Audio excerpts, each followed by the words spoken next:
네, CBS 라디오 한판승부 함께하고 계시죠. 자, 2부 시작 응답하라 한판승부 시간인데요. 자, 오늘은 김성애 소장이 개인 사정으로 빠져서 노영희 변호사 그리고 진중권 작가 두 분과 함께하고 계십니다. 자, 먼저 진중권 작가님께 드리는 질문 3023님이 질문을 주셨는데, 작가님, 오늘 윤석열 후보와 홍준표 의원이 비공개로 만난다는 기사가 있었습니다. 왜 만나는 걸까요? 그리고 홍준표 의원이 지지선언 하려는 걸까요? 지지선언까지 이어질까요? 이런 질문. 그걸 어떻게 알겠습니까? 뭐 만나는 거야 당연히 이제 홍준표 의원한테 지지를 부탁하기 위해서 만나겠죠. 예. 근데 지금 상황이 어떠냐면은 그 과거와 많이 달라졌거든요. 사실 홍준표 의원에 대한 지지가 사실 홍준표 의원은 다 온전히 자기의 지지라고 생각을 하겠지만 예. 꼭 그렇지가 않거든요. 사실 홍준표 의원의 목도 있습니다. 예를 들어가지고 그 예능감이 있잖아요. 이분이 약간 캐릭터로서 예능감이 있고, 그 다음에 윤석열 약간 꼰대라고 한다면은 이쪽은 좀 할배.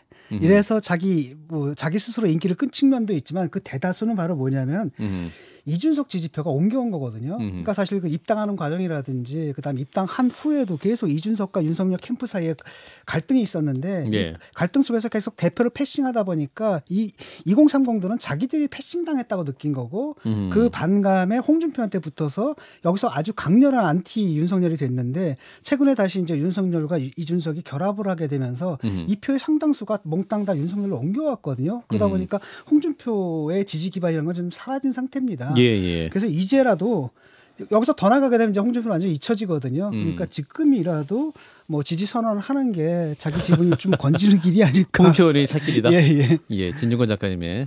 근데 어떻게 할지 모르겠습니다. 이분이 또 꽁해가지고 비교적 최근까지도 막 뭐 얘기를 하다가 약간 그런 거 있지 않습니까? 후보 교체론 이런 것에 상당히 좀 기대는 측면들도 좀 있었는데. 3월 9일까지 말씀 안 하신다고 했기 때문에 그때까지 잘 참으실까요? 아니, 그러니까 그것도 강요된 겁니다. 아, 그런가요? 왜냐하면은 그 전에는 그렇게 얘기를 하면 이제 같이 화력 부대들이 있었잖아요.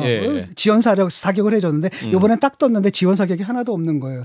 고립이 딱 되다 보니까 쓱 뒤로 물러선 거죠. 그렇군요. 자, 일단 오늘 두 분이 만난다고 하는데 어떤 입장 나올지 봐야겠네요. 자, 0904님은 이제 노 변호사님께 질문 주셨는데, 변호사님, 김건희 씨 팬카페가 3만 명을 돌파하고 심지어 원더건이라면서 원더우먼과 합성한 사진까지 올렸더군요.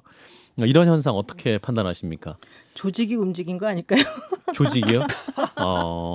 김건희 씨 사실은 그 MBC에서 내보낸 그날의 영상 저도 이제 봤어요. 예. 봤는데 사실은 내용이요.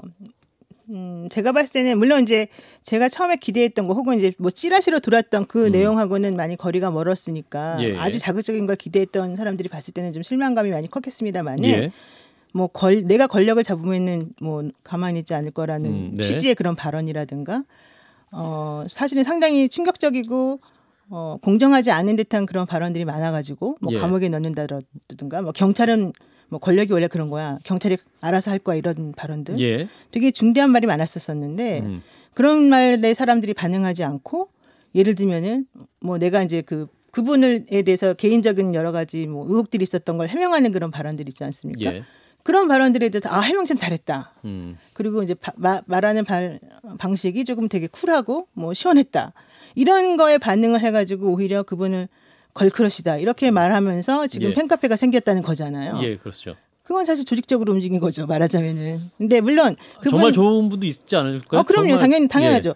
정말 좋아하는 분이 그분을 조직적으로 그렇게 좋아하는 사람들을 모아서 그렇게 만들었을 가능성도 있고, 또 그렇지 않고 이런 걸 오히려 모멘텀 삼아서 좀 살려야 되겠다는 생각해서 만들었을 수도 있는 거죠. 여러 가지 이해관계가 합쳐져가지고 이런 현상을 만들었다고 봐야 되겠죠. 알겠습니다. 그거는 제가 볼 땐 굉장히 잘못 보는 거예요. 그렇게 조직적으로 만들 수 있으면 이재명 팬카페도 한번 그렇게 조직적으로 만들어 보세요. 되나? 팬카페 없어요? 그 대중들의 자발적인 참여가 있지 않고 성립이 불가능한 거고. 3만 명까지니까. 이게 뭐냐면 악마와 마녀화를 했어요. 민주당에서 실제 이상으로. 근데 사람들이 딱 들어보니까 생각했던 거보다 멀쩡하네 이런 게 있었고요. 두 번째는 뭐냐면 민주당과 그다음에 진보 진영에서 정치적 올바름을 강요했거든요. 이분이 사실 했던 발언들 보면 정치적으로 정말 문제가 많잖아요. 그런데도 불구하고 보통 사람들은 그렇게들 많이들 생각하거든요. 그러니까 눌렸던 얘기인데 정치적 올바름에 이것 때문에 얘기를 못했던 걸 대신해줬다 그러니까 시원하다, 사이다다, 걸크러시다. 오히려 이렇게 됐는데 민주당에서 오판을 한 거예요. 이런 것들을. 아니 근데 제가 거기서 지적을 하나 하고 싶은데 지금 교수님도 말씀하셨잖아요. 그분이 말한 것 중에 정말로 문제되는 발언들이 많았다고 생각하시잖아요. 그런데 왜 팬카페가 생기는 것은 그것들에 대해서 반응하지 않고 지금 좀 전에 말씀하신 그런 약간 반대급부적인 것에 대해서 지금 반응하는 거잖아요. 예. 왜 그러는 거예요? 그 정치적 올바름에 대한 반감이에요. 그게 옳아요? 옳지 않죠, 당연히. 근데 문제는 뭐냐면 그걸 말하고 싶어요, 나는. 그러니까 옳지 않음에도 불구하고 왜냐하면 이렇단 말이에요. 진보 진영에서 조금만 말 좀 잘못하면 보통 사람들 완벽하지 않잖아요. 네, 거기까지 해요. 그거만 네. 하면 되는데 막 정색을 하고 막 욕을 하니까 여기에 예. 대한 반감들이 있어서 차라리 저렇게 솔직하게 하는 게 더 낫다라고 판단을 해버린 거예요. 이게 대중이에요. 어떡하겠습니까? 맞아요. 네. 네. 자, 응답하라 한판 승부 답변이 되셨길 바랍니다.